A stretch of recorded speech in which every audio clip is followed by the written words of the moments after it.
Qağın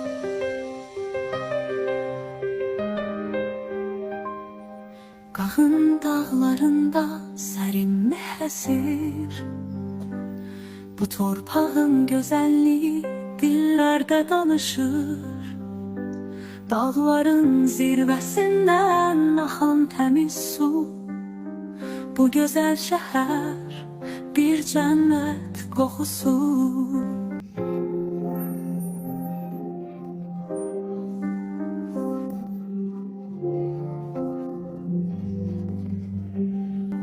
Qax sənin dağların, təmiz suların, igid oğullarınla doludur hər yanı. Qax sən mənim ürəyimdə yaşayan, hər addımda bir xatirə, hər anımda bir dastan.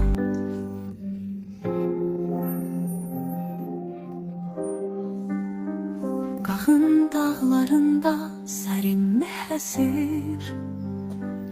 Bu torpağın gözəlliyi dillərdə danışır. Dağların zirvəsindən axan təmiz su. Bu gözəl şəhər bir cənnət qoxusu.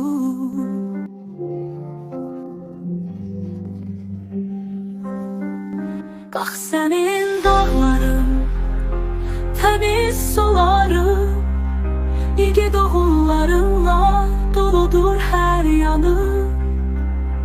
Qax sən mənim ürəyimdə yaşayan, hər addımda bir xatirə, hər anımda bir dastan.